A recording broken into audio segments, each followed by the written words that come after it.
ನನ್ನ ಹೆಸರು ರಮಾ. ನಾನು IT ಕಂಪನಿಯೊಂದರಲ್ಲಿ ಕೆಲಸ ಮಾಡುತ್ತಿದ್ದೇನೆ. ನನಗೆ 26 ವರ್ಷ. ನಮ್ಮ ಕಂಪನಿಯಲ್ಲಿ ಕೆಲಸ ಮಾಡುತ್ತಿದ್ದ ಅರ್ಜುನ್ ನನ್ನನ್ನು ಇಷ್ಟಪಡಲು ಪ್ರಾರಂಭಿಸಿದನು. ನಾವಿಬ್ಬರು ಒಟ್ಟಿಗೆ ಕೆಲಸ ಮಾಡಿದ್ದೇವೆ ಮತ್ತು ಒಬ್ಬರಿಗೊಬ್ಬರು ಹೆಚ್ಚು ಸಮಯ ಕಳೆಯುತ್ತಿದ್ದೆವು. ನಾನು ಅರ್ಜುನ್ನನ್ನು ಇಷ್ಟಪಡಲು ಪ್ರಾರಂಭಿಸಿದೆ. ಅವನು ತುಂಬ ಉಲ್ಲಾಸದಿಂದ ಮತ್ತು ಯಾವಾಗಲೂ ತಮಾಷೆ ಮಾಡುತ್ತಿದ್ದನು. ಕೆಲವೊಮ್ಮೆ ನಾವಿಬ್ಬರು ರೆಸ್ಟೋರೆಂಟ್ಗಳಲ್ಲಿ ತಿನ್ನಲು ಹೋಗುತ್ತಿದ್ದೆವು. 1 ವರ್ಷ ಒಟ್ಟಿಗೆ ಕೆಲಸ ಮಾಡಿದ ನಂತರ ಅರ್ಜುನ್ ನನ್ನನ್ನು ಮದುವೆಗೆ ಪ್ರಸ್ತಾಪಿಸಿದನು. ರಮಾ, ನಾನು ನಿನ್ನನ್ನು ಪ್ರೀತಿಸಲು ಪ್ರಾರಂಭಿಸಿದೆ. ನೀನು ತುಂಬಾ ಸುಂದರವಾಗಿದ್ದೀಯಾ. ನನ್ನ ಜೀವನದಲ್ಲಿ ಬಂದು ನನ್ನ ಬದುಕು ಬೆಳಗಿಸು ಎಂದು ಹೇಳಿದನು. ನಾನು ಅವನನ್ನು ಮದುವೆಯಾಗಲು ಸಂತೋಷದಿಂದ ಒಪ್ಪಿಕೊಂಡೆ ಮತ್ತು ಅವನು ಮದುವೆಯ ಪ್ರಸ್ತಾಪದೊಂದಿಗೆ ನನ್ನ ಮನೆಗೆ ಬಂದನು. ನಮ್ಮ ಮದುವೆ ನಿಶ್ಚಯವಾಗಿತ್ತು ಮತ್ತು ಈಗ ಮದುವೆಗೆ ಕೇವಲ 20 ದಿನಗಳು ಮಾತ್ರ ಉಳಿದಿವೆ. ಮನೆಯಲ್ಲಿ ಮದುವೆಯ ಸಿದ್ಧತೆಗಳು ಜೋರಾಗಿ ನಡೆಯುತ್ತಿದ್ದವು. ಆದರೆ ನಾನು ಈಗ ಆಫೀಸಿಗೆ ಹೋಗುತ್ತಿದ್ದೆ ಮತ್ತು ಮದುವೆಗೆ 2 ದಿನಗಳ ಹಿಂದೆ ರಜೆ ಹಾಕಲು ಹೊರಟಿದ್ದೆ. ಖಾಸಗಿ ಕಂಪನಿಯಲ್ಲಿ ರಜೆ ಸಿಗುವುದು ಕಷ್ಟವಾದ್ದರಿಂದ ಮನೆಯವರಿಂದಲೇ ಎಲ್ಲ ತಯಾರಿ ನಡೆಯುತ್ತಿತ್ತು.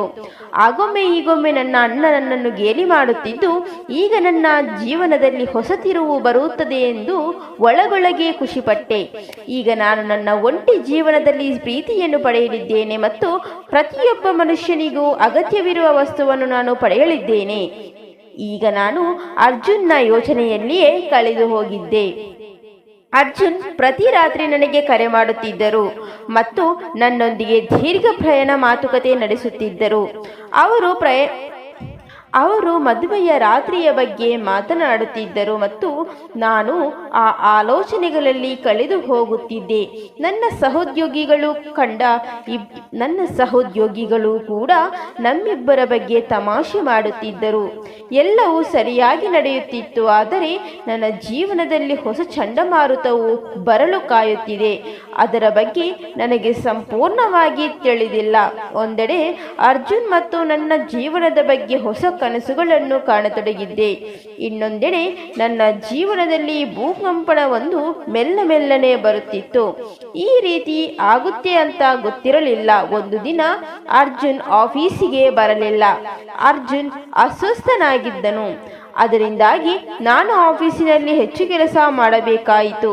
ಕೆಲಸ ಮುಗಿಯುವ ಹೊತ್ತಿಗೆ ರಾತ್ರಿ 11 ಆಗಿದ್ದರಿಂದ ಇನ್ನು ಆಫೀಸಿನಲ್ಲಿ ಇರಲು ಸಾಧ್ಯವಾಗಲಿಲ್ಲ. ನಾನು ತಕ್ಷಣ ನನ್ನ ಪರ್ಸ್ ತೆಗೆದುಕೊಂಡು ಹೊರಗೆ ಹೋದೆ. ನಂತರ ನಾನು ರಸ್ತೆಯಲ್ಲಿ ಆಟೋಗಾಗಿ ಕಾಯಲು ಪ್ರಾರಂಭಿಸಿದೆ. ಆದರೆ ನಂತರ ಹವಾಮಾನ ಹದಗೆಡಲು ಪ್ರಾರಂಭಿಸಿತು ಮತ್ತು ಮಳೆ ಪ್ರಾರಂಭವಾಯಿತು. ನಿಲ್ಲಲು ಜಾಗವಿಲ್ಲದಿದ್ದರಿಂದ ಮಳೆಯಲ್ಲಿ ಕೊಚ್ಚಿ ಹೋಗತೊಡಗಿದೆ. ರಾತ್ರಿ ತುಂಬಾ ತಡವಾಗಿದ್ದರಿಂದ ಆಟೋ ಸಿಗದೆ ಅಲ್ಲೇ ನಿಂತಲ್ಲೇ ಚಿಂತೆ ಶುರುವಾಯಿತು. ನಾನು ತುಂಬಾ ಒದ್ದೆಯಾಗಿದ್ದೆ ಮತ್ತು ನಂತರ ಒಂದು ದೊಡ್ಡ ಕಾರು ಬಂದು ನನ್ನ ಮುಂದೆ ನಿಂತಿತು. ಯುವಕನೊಬ್ಬ ಕಾರಿನ ಕಿಟಕಿಯಿಂದ ಕಾರಿನೊಳಗೆ ಬನ್ನಿ ಎಂದನು. ನಾನು ಅವನನ್ನು ನೋಡಿದಾಗ ಅವನನ್ನು ಗುರುತಿಸಿದೆ. ಅವನು ನನ್ನ ಕಚೇರಿಯಲ್ಲಿ ಕೆಲಸ ಮಾಡುತ್ತಿರಲಿಲ್ಲ, ಆದರೆ ನನ್ನ ಎದುರಿನ ಕಚೇರಿಯಲ್ಲಿ ಕೆಲಸ ಮಾಡುತ್ತಾನೆ. ಲಿಫ್ಟ್ನಲ್ಲಿ ಹೋಗುವಾಗ ಮತ್ತು ಬರುವಾಗ ನಾನು ಅವನನ್ನು ಅನೇಕ ಬಾರಿ ನೋಡಿದ್ದೇನೆ. ನಾನು ಅವನೊಂದಿಗೆ ಲಿಫ್ಟ್ನಲ್ಲಿ ಒಬ್ಬನೇ ಇರುವಾಗ ಅವನು ನನ್ನನ್ನು ರಹಸ್ಯವಾಗಿ ನೋಡುತ್ತಿದ್ದನು. ಒಮ್ಮೆ ನಾನು ಕಚೇರಿ ಮುಗಿಸಿ ಆಟೋಗಾಗಿ ಕಾಯುತ್ತಿದ್ದಾಗ ಈ ಯುವಕ ನನ್ನ ಬಳಿಗೆ ಬಂದು ಲಿಫ್ಟ್ ಕೊಡಲು ಮುಂದಾದನು. ಆದರೆ ಅರ್ಜುನ್ ಅಲ್ಲಿಂದ ತನ್ನ ಬೈಕ್ನೊಂದಿಗೆ ಬಂದನು ಮತ್ತು ನಾನು ಅವನೊಂದಿಗೆ ಹೋದೆ. ಆ ಹುಡುಗನನ್ನ ಮತ್ತು ಅರ್ಜುನ್ನನ್ನು ತನ್ನ ಕಾರಿನಲ್ಲಿ ಕೂತು ಬಹಳ ಸಮಯದಿಂದ ಹಿಂಬಾಲಿಸುತ್ತಿದ್ದನು ಮತ್ತು ಇಂದು ಅರ್ಜುನ್ ಕೂಡ ಇಲ್ಲ ಮತ್ತು ಈ ಹುಡುಗ ನನಗೆ ಲಿಫ್ಟ್ ನೀಡುತ್ತಿದ್ದಾನೆ. ನಾನು ಅವನನ್ನು ನೋಡಿದೆ ಮತ್ತು ಅವನೊಂದಿಗೆ ಮಾತನಾಡಲಿಲ್ಲ. ಅಪರಿಚಿತರಿಂದ ಲಿಫ್ಟ್ ತೆಗೆದುಕೊಳ್ಳುವುದು ಸರಿಯಲ್ಲ ಎಂದು ನಾನು ಅವನಿಗೆ ಥ್ಯಾಂಕ್ಸ್, ನಾನು ಆಟೋಗಾಗಿ ವೇಟ್ ಮಾಡ್ತಾ ಇದ್ದೀನಿ ಅಂತ ಹೇಳಿದೆ. ಅಷ್ಟರಲ್ಲಿ ಆ ಯುವಕ ಓಡುತ್ತಾ ಕಾರಿನಿಂದ ಹೊರಬಂದನು. ಆಗಲೇ ರಾತ್ರಿ 12 ಗಂಟೆಯಾಗಿದೆ. ಈ ಸಮಯದಲ್ಲಿ ನಿಮಗೆ ಆಟೋ ಸಿಗುವುದಿಲ್ಲ, ಏಕೆಂದರೆ ಹವಾಮಾನವು ತುಂಬಾ ಕೆಟ್ಟದಾಗಿದೆ. ನೀವು ನನ್ನೊಂದಿಗೆ ಬನ್ನಿ ಎಂದು ಹೇಳಿದನು. ಅವನು ನನ್ನ ಉತ್ತರಕ್ಕಾಗಿ ಕಾಯಲು ಪ್ರಾರಂಭಿಸಿದನು. ಸ್ವಲ್ಪ ಯೋಚಿಸಿದ ನಂತರ ಅವನು ಸಹಾಯ ತೆಗೆದುಕೋಬೇಕು ಅಂತ ನನಗೆ ಅನಿಸಿತು ಮತ್ತು ನಾನು ಅವನೊಂದಿಗೆ ಅವನ ಕಾರಿನಲ್ಲಿ ಕುಳಿತು ಹೋದೆ. ಅವನು ಹೇಳಿದನು, ನೀನು ತುಂಬಾ ಒದ್ದೆಯಾಗಿದ್ದೀಯಾ, ನನ್ನ ಮನೆ ಮುಂದೆ ಇದೆ, ನನ್ನ ಮನೆ ಮುಂದೆ ಇದೆ. ಮೊದಲು ನಿನ್ನ ಬಟ್ಟೆಯನ್ನು ಬದಲಾಯಿಸೋಣ, ನಂತರ ನಾನು ನಿನ್ನನ್ನು ಡ್ರಾಪ್ ಮಾಡುತ್ತೇನೆ. ನಾನು ಚಳಿಯಿಂದ ನಡುಗಲು ಪ್ರಾರಂಭಿಸಿದೆ. ಅವನು ನನ್ನನ್ನು ತನ್ನ ಮನೆಗೆ ಕರೆತಂದನು ಮತ್ತು ತಕ್ಷಣ ನನಗೆ ಟವಲ್ ಕೊಟ್ಟನು. ಅದರ ನಂತರ ಅವರು ನನ್ನನ್ನು ಅವರ ಕೋಣೆಗೆ ಕರೆತಂದರು ಮತ್ತು ಅವರ ಒಂದು ಶರ್ಟ್ ಮತ್ತು ಪ್ಯಾಂಟನ್ನು ನನಗೆ ಕೊಟ್ಟು ಇದನ್ನು ಧರಿಸಿ ಎಂದು ಹೇಳಿದರು. ಅವನು ಕೋಣೆಯಿಂದ ಹೊರಗೆ ಹೋಗಿದ್ದ. ನಾನು ನನ್ನ ದೇಹವನ್ನು ಒರೆಸುವಾಗ ನನ್ನ ಮುಂದೆ ಹೇರ್ ಡ್ರೈಯರ್ ಬಿದ್ದಿರುವುದನ್ನು ನೋಡಿದೆ. ನಾನು ಮೊದಲು ನನ್ನ ಕೂದಲನ್ನು ಒಣಗಿಸಲು ಯೋಚಿಸಿದೆ, ಏಕೆಂದರೆ ನನ್ನ ತಲೆ ಒದ್ದೆಯಾಗಿದ್ದರೆ ನನಗೆ ತಲೆನೋವು ಬರುತ್ತದೆ. ನನ್ನ ಕೂದಲನ್ನು ಒಣಗಿಸಲು ಸ್ವಲ್ಪ ಸಮಯ ತೆಗೆದುಕೊಳ್ಳುತ್ತದೆ. ನಂತರ ನಾನು ನನ್ನ ಒದ್ದೆಯಾದ ಬಟ್ಟೆಗಳನ್ನು ತೆಗೆದು ನನ್ನ ದೇಹವನ್ನು ಒರೆಸಿಕೊಳ್ಳಲು ಪ್ರಾರಂಭಿಸಿದೆ. ಆ ಹುಡುಗ ತಕ್ಷಣ ಕೋಣೆಯೊಳಗೆ ಬಂದನು. ಆ ಸಮಯದಲ್ಲಿ ನಾನು ಏನೂ ಧರಿಸಿರಲಿಲ್ಲ. ಅವನು ನನ್ನನ್ನು ಆ ಸ್ಥಿತಿಯಲ್ಲಿ ನೋಡಿದನು. ಒಂದು ಕ್ಷಣ ಅವನು ನನ್ನನ್ನೇ ನೋಡುತ್ತಿದ್ದನು. ಆದರೆ ಮುಂದಿನ ಕ್ಷಣ ಅವನು ಕ್ಷಮೆಯಾಚಿಸಿ ಬಾಗಿಲು ಮುಚ್ಚಿದನು. ನನ್ನ ಸ್ಥಿತಿ ತುಂಬಾ ಹದಗೆಟ್ಟಿತ್ತು. ಒಬ್ಬ ಹುಡುಗ ನನ್ನನ್ನು ಈ ಸ್ಥಿತಿಯಲ್ಲಿ ನೋಡಿದನು. ನಾನು ತಕ್ಷಣ ಶರ್ಟ್ ಸ್ಥಿತಿಯಲ್ಲಿ ಧರಿಸಿದೆ. ಆದರೆ ನನಗೆ ಅವನ ಪ್ಯಾಂಟ್ ಅನ್ನು ಹಾಕಿಕೊಳ್ಳಲು ಸಾಧ್ಯವಾಗಲಿಲ್ಲ. ಆದ್ದರಿಂದ ನಾನು ಟವೆಲ್ ಅನ್ನು ಸುತ್ತಿಕೊಂಡೆ. ಅದಾದ ನಂತರ ನಾನು ಹೊರಗೆ ಬಂದಾಗ, ಕ್ಷಮಿಸಿ, ನಾನು ಬಾಗಿಲು ತಟ್ಟಿ ಬಂದಿದ್ದೆ, ನೀವು ಯಾಕೆ ಉತ್ತರಿಸಲಿಲ್ಲ? ಅವನು ಬಾಗಿಲು ತಟ್ಟಿದ್ದನು ನಾನು ಗಮನಕ್ಕೆ ಬಂತು. ಆ ಸಮಯದಲ್ಲಿ ನಾನು ಏನನ್ನು ಹೇಳಲಾಗದಷ್ಟು ವಿಚಲಿತಳಾಗಿದ್ದೆ. ಏನೇ ನಡೆದರೂ ನನ್ನ ತಪ್ಪೇ. ನನ್ನ ಗಮನ ಬೇರೆ ಕಡೆ ಇತ್ತು. ನನಗೆ ನಿನ್ನ ಪ್ಯಾಂಟ್ ಬರುತ್ತಿಲ್ಲ ಎಂದು ಹೇಳಿದೆ. ಆಗ ಅವನು, ನಿನ್ನ ಬಟ್ಟೆಯನ್ನು ವಾಷಿಂಗ್ ಮೆಷಿನ್ಗೆ ಹಾಕೋಣ, ಅದು ಬಟ್ಟೆಯನ್ನು ಸಂಪೂರ್ಣವಾಗಿ ಒಣಗಿಸುತ್ತದೆ ಎಂದನು. ಇದು ಅರ್ಧ ಗಂಟೆ ತೆಗೆದುಕೊಳ್ಳುತ್ತದೆ. ನಂತರ ನೀವು ನಿಮ್ಮ ಬಟ್ಟೆಗಳನ್ನು ಧರಿಸಿ ಆರಾಮವಾಗಿ ಮನೆಗೆ ಹೋಗಬಹುದು. ಅವರು ನನ್ನ ಬಟ್ಟೆಗಳನ್ನು ಒಣಗಲು ಹಾಕಿದನು. ನಂತರ ಅವನು ಏನನ್ನಾದರೂ ಬೇಯಿಸಿ ತಿನ್ನೋಣ ಎಂದು ಹೇಳಿದನು. ನಾವಿಬ್ಬರು ಅಡುಗೆ ಮನೆಗೆ ಹೋದೆವು ಮತ್ತು ಅವನು ಆಮ್ಲೆಟ್ ಮತ್ತು ಚಹಾ ಮಾಡಲು ಪ್ರಾರಂಭಿಸಿದನು. ಊಟ ರೆಡಿ ಮಾಡಿ ನಾವಿಬ್ಬರು ತಿನ್ನಲು ಶುರು ಮಾಡಿದೆವು. ಹುಡುಗ ನನ್ನನ್ನೇ ನೋಡುತ್ತಿದ್ದ. ನನ್ನ ಶರ್ಟಿನ ಮೇಲಿನ ಗುಂಡಿಯನ್ನು ನಾನು ಹಾಕಿಕೊಂಡಿರಲಿಲ್ಲ. ಅವನು ನನ್ನ ದೇಹವನ್ನು ನೋಡುತ್ತಿರುವುದು ನನ್ನ ಗಮನಕ್ಕೆ ಬಂದಿತು. ಇದನ್ನು ನಾನು ಅರಿತುಕೊಂಡ ತಕ್ಷಣ ಅವನು ನನ್ನ ಹತ್ತಿರ ಬಂದನು. ಅವನು ನನ್ನ ಅಂಗಿಯ ಗುಂಡಿಯನ್ನು ಹಾಕಲು ಪ್ರಾರಂಭಿಸಿದನು. ನಂತರ ನನ್ನ ಉಸಿರಾಟವು ತುಂಬ ವೇಗವಾಯಿತು ಮತ್ತು ಅವನ ಉಸಿರಾಟವು ತುಂಬ ವೇಗವಾಗಲು ಪ್ರಾರಂಭಿಸಿತು. ಆ ಹುಡುಗ ತುಂಬಾನೇ ಹ್ಯಾಂಡ್ಸಮ್ ಆಗಿದ್ದನು. ನಾನು ಅವನ ಮುಖವನ್ನೇ ನೋಡುತ್ತಿದ್ದೆ. ಅವನು, ನಾನು ನಿನಗೆ ಒಂದು ಪೈಜಾಮ ತಂದು ಕೊಡುತ್ತೇನೆ, ನೀನು ಅದನ್ನು ಧರಿಸು, ಹೀಗೆ ಹೇಳುತ್ತಾ ನನಗಾಗಿ ಪೈಜಾಮ ತಂದನು. ನಾನು ನನ್ನ ಪೈಜಾಮವನ್ನು ಬದಲು ಮಾಡಲು ಕೊನೆಗೆ ಬಂದೆ. ಆದರೆ ನಾನು ಯಾವ ಆಲೋಚನೆಗಳಲ್ಲಿ ಮುಳುಗಿದ್ದೆ ಎಂದು ನನಗೆ ತಿಳಿದಿರಲಿಲ್ಲ. ನಾನು ಬಾಗಿಲು ಮುಚ್ಚಲು ಮರೆತು ಹೋಗಿದ್ದೆ. ಹಾಗೆ ಅಲ್ಲಿಯೇ ಪೈಜಾಮ ಬದಲಾಯಿಸಲು ಪ್ರಾರಂಭಿಸಿದೆ. ಅವನು ಅಲ್ಲಿಯೇ ನಿಂತು ನನ್ನನ್ನೇ ನೋಡುತ್ತಾ ನಿಂತಿದ್ದ. ನಾನು ನನ್ನ ಪೈಜಾಮವನ್ನು ಧರಿಸುವ ಮೊದಲೇ ಅವನು ನನ್ನ ಹತ್ತಿರ ಬಂದು ನನ್ನನ್ನು ತನ್ನ ತೋಳುಗಳಲ್ಲಿ ತೆಗೆದುಕೊಂಡು ನನ್ನ ತುಟಿಗಳಿಗೆ ಮುತ್ತಿಡಲು ಪ್ರಾರಂಭಿಸಿದನು. ನಾನು ಒಯ್ಯಲು ಪ್ರಾರಂಭಿಸಿದೆ. ಅವನು ನನ್ನನ್ನು ಹಾಸಿಗೆಯ ಮೇಲೆ ಮಲಗಿಸಿದನು. ನಾವಿಬ್ಬರು ಹೆಚ್ಚು ಉಸಿರಾಡಲು ಪ್ರಾರಂಭಿಸಿದೆವು. ಅವನು ನಮಗೆ ಮುತ್ತು ಕೊಡಲು ಪ್ರಾರಂಭಿಸಿದನು ಮತ್ತು ನಾನು ಅವನನ್ನು ಪ್ರೀತಿಯಲ್ಲಿ ಮುಳುಗಿಬಿಟ್ಟಿದ್ದೆ. ನನಗೆ ಏನೂ ಪ್ರಜ್ಞೆಯೇ ಇರಲಿಲ್ಲ. ಈಗ ಅವನು ನಿಧಾನವಾಗಿ ನನ್ನ ಅಂಗಿಯ ಗುಂಡಿಗಳನ್ನು ತೆರೆಯಲು ಪ್ರಾರಂಭಿಸಿದನು. ನನಗೆ ಇದು ಹುಡುಗನ ಮೊದಲ ಮುತ್ತು. ಅರ್ಜುನ್ ನನಗೆ ಇಲ್ಲಿಯವರೆಗೆ ಮುತ್ತು ಕೊಟ್ಟಿರಲಿಲ್ಲ. ಅವನು ಕೇವಲ ನನ್ನ ಕೈಯನ್ನು ಹಿಡಿದಿದ್ದನು. ಅರ್ಜುನ್ನ ಯೋಚನೆ ಬಂದ ಕೂಡಲೇ ನನಗೆ ಮದುವೆ ಆಗುವ ವಿಚಾರ ನೆನಪಾಯಿತು. ಆದರೆ ಈಗ ಇಷ್ಟಾದರೂ ತಡೆಯಲಾರದ ಸ್ಥಿತಿಗೆ ತಲುಪಿದ್ದೆ. ನಾನು ಅವನ ಪ್ರೀತಿಯ ಆಳದಲ್ಲಿ ಮುಳುಗಿದೆ. ನಾವು ಅರ್ಧ ಗಂಟೆಯವರೆಗೆ ಉತ್ಸಾಹದಿಂದ ಪ್ರೀತಿಸುತ್ತಿದ್ದೆವು. ಆದರೆ ಇದ್ದಕ್ಕಿದ್ದಂತೆ ನಾನು ಏನು ಮಾಡುತ್ತಿದ್ದೇನೆ ಎಂದು ಯೋಚಿಸಿದೆ. ಇದನ್ನು ಯೋಚಿಸಿದ ತಕ್ಷಣ ನನ್ನ ಕಣ್ಣುಗಳಲ್ಲಿ ನೀರು ಬಂದಿತು ಮತ್ತು ನಾನು ಏನು ಮಾಡುತ್ತಿದ್ದೀಯಾ, ನನಗೆ ನಿನ್ನ ಪರಿಚಯ ಇಲ್ಲ ಎಂದೇ ಅವನು ಹೇಳಿದನು. ನಾನು ಅನ್ವಿತ್, ನನ್ನ ಪಕ್ಕದ ಆಫೀಸಿನ CEO ಅನ್ವಿತ್ ಆಗಿರುವ ಕಾರಣ ಈ ಹೆಸರು ಕೇಳಿ ಬೆಚ್ಚಿಬಿದ್ದೆ. ಆದರೆ ತುಂಬಾ ಶ್ರೀಮಂತ ಹುಡುಗ ಅಂತ ಗೊತ್ತೇ ಇರಲಿಲ್ಲ, ಏಕೆಂದರೆ ನಾನು ಅವನನ್ನು ಯಾವಾಗಲೂ ನನ್ನ ಆಫೀಸಿನ ಸುತ್ತಲೂ ನೋಡುತ್ತಿದ್ದೆ ಮತ್ತು ಅವನು ಪ್ರತಿದಿನ ಲಿಫ್ಟ್ನಲ್ಲಿ ನನ್ನೊಂದಿಗೆ ಏರುತ್ತಾನೆ ಮತ್ತು ಇಳಿಯುತ್ತಾನೆ. ಆದರೆ ನಾನು ಅವನತ್ತ ಯಾವತ್ತೂ ಗಮನ ಹರಿಸಲಿಲ್ಲ. ನಾನು ಆವಾಗ ಹೇಳಿದೆ, ಅದಕ್ಕಿಂತ ಹೆಚ್ಚು ನನಗೆ ಏನೂ ಹೇಳಲು ಆಗಲಿಲ್ಲ. ಆದರೂ ನನಗೆ ತಡೆಯಲು ಸಾಧ್ಯವಾಗಲಿಲ್ಲ. ಅವನು ತನ್ನನ್ನು ತಾನು ಹೇಗೆ ನಿಯಂತ್ರಿಸಿಕೊಳ್ಳಬಹುದೆಂದು ನನಗೆ ತಿಳಿದಿಲ್ಲ. ಆದರೆ ಬಹುಶಃ ನನ್ನ ಕಣ್ಣಲ್ಲಿ ನೀರು ನೋಡಿ ಅವನು ನಿಲ್ಲಿಸಿ ಕೋಣೆಯಿಂದ ಹೊರಹೋದನು. ಅವನು ತನ್ನ ಮಿತಿಯನ್ನು ದಾಟಿಲ್ಲ ಮತ್ತು ನನ್ನ ಗೌರವವು ಹಾಗೇ ಇತ್ತು. ನಾನು ಬೇಗನೆ ಅಲ್ಲಿಂದ ಎದ್ದೆ ಮತ್ತು ನನ್ನ ಒದ್ದೆಯಾದ ಬಟ್ಟೆಗಳನ್ನು ಒಣಗಿರುವುದನ್ನು ನೋಡಿದೆ.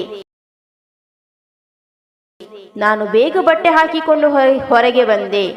ಅನ್ವಿತ್ ನನ್ನ ಕಣ್ಣಲ್ಲಿ ಕಣ್ಣಿಟ್ಟು ಸಹ ನೋಡಲಿಲ್ಲ. ಆದರೆ ನಾನು ಅವನೊಂದಿಗೆ ಮಾತನಾಡಲು ಬಯಸಿದ್ದೆ. ಅವನು ನನ್ನತ್ತ ನೋಡದೆ ನಿನ್ನನ್ನು ಮನೆಗೆ ಡ್ರಾಪ್ ಮಾಡುತ್ತೇನೆ ಎಂದನು. ಅವನು 2 ಕೊಡೆಗಳನ್ನು ತೆಗೆದುಕೊಂಡ. ನಾವಿಬ್ಬರು ಕಾರಿನಲ್ಲಿ ಕುಳಿತೆವು. ಅನ್ವಿತ್ ನನ್ನ ಜೊತೆ ಮಾತನಾಡಬೇಕು, ನಮ್ಮಿಬ್ಬರ ನಡುವೆ ಏನಾಗಿದೆ ಅದರ ಬಗ್ಗೆ ಏನಾದರೂ ಮಾತನಾಡಬೇಕು ಅಂತ ನಾನು ಕಾಯುತ್ತಿದ್ದೆ. ಆದರೆ ಅವನಿಗೆ ನನ್ನ ಕಣ್ಣಿಗೆ ಕಣ್ಣಿಟ್ಟು ನೋಡಲು ಸಾಧ್ಯವಾಗಲಿಲ್ಲ. ನನ್ನ ಮನೆಯ ಹತ್ತಿರ ಬರುತ್ತಾ ಕಾರ್ ನಿಲ್ಲಿಸಿದನು. ನೀನು ಬೇಕಾದರೆ ಕೊಡೆ ತೆಗೆದುಕೊಂಡು ಹೋಗು ಎಂದ. ನಾನು ಅವನನ್ನು ನೋಡಲು ಪ್ರಾರಂಭಿಸಿದಾಗ ಅವನು ತನ್ನ ಪರ್ಸ್ ತೆಗೆದು ತನ್ನ ಕಾರ್ಡನ್ನು ನನಗೆ ಕೊಟ್ಟನು. ಕಾರ್ಡನ್ನು ಕೈಯಲ್ಲಿ ಹಿಡಿದುಕೊಂಡು ಅವನು ಏನನ್ನೂ ಹೇಳುತ್ತಾನೆ ಎಂದು ನಾನು ಕಾಯಲು ಪ್ರಾರಂಭಿಸಿದೆ. ಆದರೆ ಅವನು ಮೌನವಾಗಿದ್ದನು. ಥಟ್ಟನೆ ನನಗೆ ಏನಾಯ್ತೋ ಗೊತ್ತಿಲ್ಲ. ನಾನು ಅವನ ಹತ್ತಿರ ಹೋಗಿ ಅವನ ತುಟಿಗೆ ಮುತ್ತು ಕೊಟ್ಟೆ. ಅವನು ನನ್ನನ್ನು ಪ್ರೀತಿಯ ಕಣ್ಣುಗಳಿಂದ ನೋಡುತ್ತಿದ್ದನು. ನಾನು ಕಾರಿನಿಂದ ಇಳಿದು ನನ್ನ ಮನೆಗೆ ಬಂದೆ. ನನ್ನ ಮಲಗುವ ಕೋಣೆಗೆ ಹೋದ ನಂತರ ನಾನು ಇಂದು ಏನಾಯಿತು ಎಂದು ಅರ್ಧ ಗಂಟೆಯವರೆಗೆ ಯೋಚಿಸುತ್ತಿದ್ದೆ.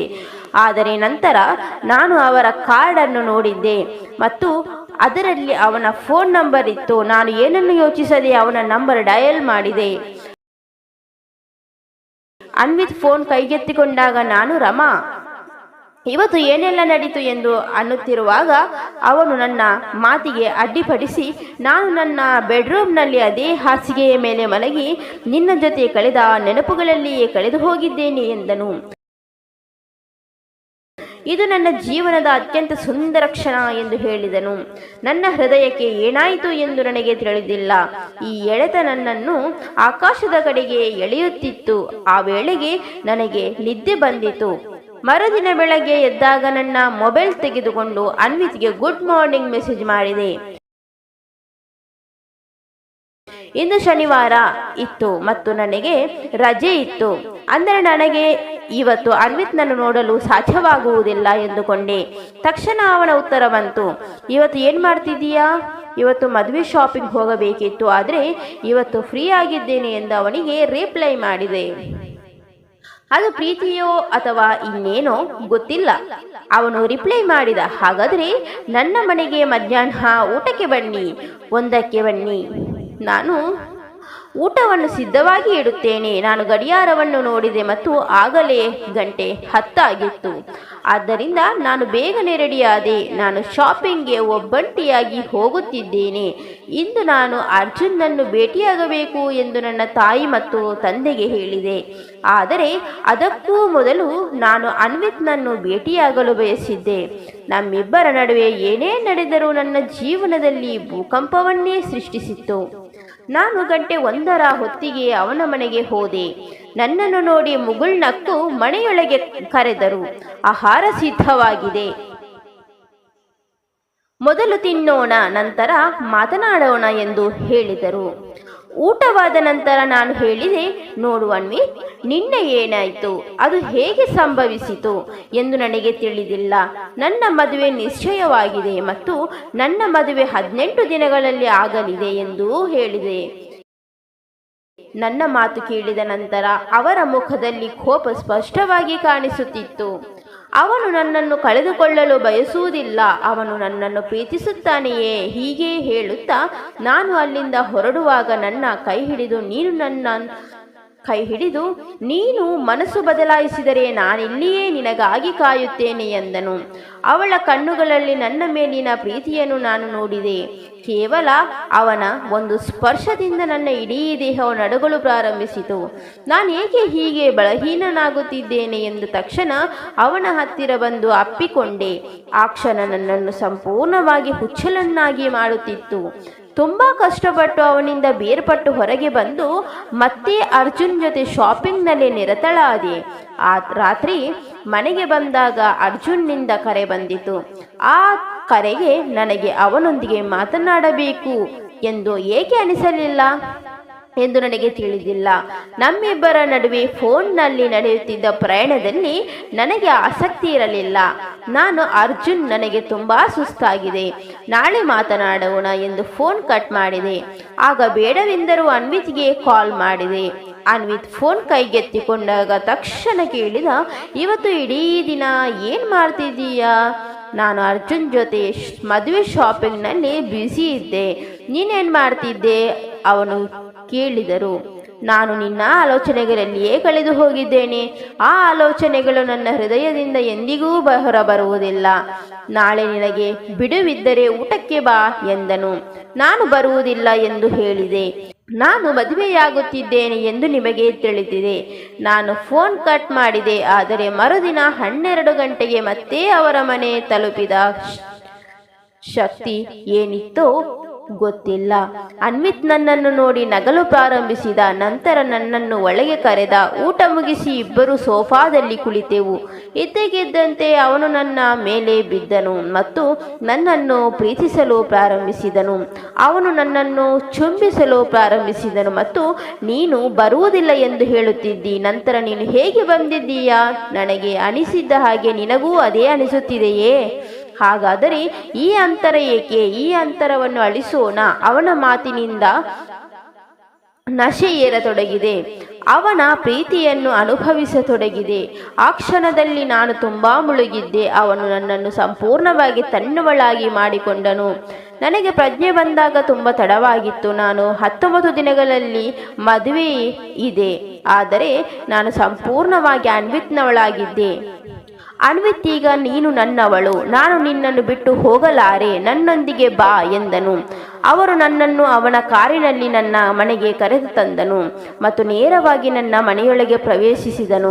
ನಂತರ ಅವನು ನನ್ನ ತಾಯಿ ಮತ್ತು ತಂದೆಯನ್ನು ಕರೆಯಲು ಪ್ರಾರಂಭಿಸಿದನು. ನನ್ನ ತಾಯಿ ಮತ್ತು ತಂದೆ ಬಂದಾಗ ಅವನನ್ನು ತುಂಬಾ ವಿಚಿತ್ರವಾದ ಕಣ್ಣುಗಳಿಂದ ನೋಡಲಾರಂಭಿಸಿದರು. ಅನ್ವಿತ್ ತನ್ನನ್ನು ಪರಿಚಯಿಸಿಕೊಂಡು ನಂತರ ಹೇಳಿದ, ನಿಮ್ಮ ಮಗಳು ಮತ್ತು ನಾನು ಒಂದಾಗಿದ್ದೇವೆ. ಈಗ ನಾವು ಬೇರೆಯಾಗಲು ಸಾಧ್ಯವಿಲ್ಲ. ಅವನ ಮಾತಿಗೆ ನನ್ನ ಮುಖವು ನಾಚಿಕೆಯಿಂದ ಕೆಂಪಾಯಿತು. ಅವನು ಇದನ್ನು ನನ್ನ ಹೆತ್ತವರಿಗೆ ಹೇಗೆ ಹೇಳಿದನು? ನನ್ನ ತಾಯಿ ಮತ್ತು ತಂದೆ ತನ್ನನ್ನು ದೊಡ್ಡ ಕಣ್ಣುಗಳಿಂದ ನೋಡಲಾರಂಭಿಸಿದರು. ಸ್ವಲ್ಪ ದಿನಗಳಲ್ಲಿಯೇ ನನ್ನ ಮಗಳ ಮದುವೆ ಇದೆ ಎಂದು ಹೇಳಿದರು. ಆದರೆ ಅವರು ತನ್ನ ಜೇಬಿನಿಂದ ಒಂದು ಪೆಟ್ಟಿಗೆಯನ್ನು ಹೊರತೆಗೆದರು. ಅದನ್ನು ತೆರೆದು ನೋಡಿದಾಗ ಒಳಗೆ ಸಿಂಧೂರವಿತ್ತು. ಅವನು ನನ್ನ ಹಣೆಯಲ್ಲಿ ಸಿಂಧೂರ ತುಂಬಿ, ಇನ್ನು ಮುಂದೆ ರಮಾ ನನ್ನ ಹೆಂಡತಿ. ಅವನು ನನ್ನ ಕೈ ಹಿಡಿದು ತನ್ನ ಮನೆಗೆ ಕರೆದುಕೊಂಡು ಹೋದನು. ಆಗ ನಾನೇನು ಹೇಳಲಿ? ಆ ಭೂಕಂಪದಲ್ಲಿ ನಾನು ಕೊಚ್ಚಿ ಹೋದೆ. ನಮ್ಮ ಮದುವೆ ಮುರಿದಿದ್ದರಿಂದ ಅರ್ಜುನ್ನ ಹೃದಯವು ಮುರಿದಿತ್ತು. ಏನಾಯಿತು ಎಂದು ನನ್ನ ಹೆತ್ತವರಿಗೆ ನಂಬಲು ಸಾಧ್ಯವಾಗಲಿಲ್ಲ ಎಂದು ತೋರುತ್ತದೆ. ಒಬ್ಬ ಅಪರಿಚಿತ ಹುಡುಗನ ಹತ್ತಿರ ನಾನು ಹೇಗೆ ಬಂದಿದ್ದೇನೆ ಎಂದು ನನಗೆ ಅರ್ಥವಾಗಲಿಲ್ಲ. ನಾನು ನನ್ನ ಸ್ವಂತ ಮದುವೆಯನ್ನು ಮುರಿದು ಅವನೊಂದಿಗೆ ನನ್ನ ಮನೆಯನ್ನು ಉಳಿಸಿಕೊಂಡೆ. ಆದರೆ ಬಹುಶಃ ಇದು ಪ್ರೀತಿ. ಕೆಲವೊಮ್ಮೆ ನಾವು ಪ್ರೀತಿಯಲ್ಲಿ ನಮ್ಮ ಇಂದ್ರಿಯಗಳನ್ನು ಕಳೆದುಕೊಳ್ಳುತ್ತೇವೆ. ಸ್ನೇಹಿತರೆ, ಈ ಕಥೆ ನಿಮಗೆ ಇಷ್ಟವಾಗಿದ್ದಲ್ಲಿ ಲೈಕ್ ಮಾಡಿ, ಶೇರ್ ಮಾಡಿ, ಸಬ್ಸ್ಕ್ರೈಬ್ ಮಾಡಿ. ಧನ್ಯವಾದಗಳು.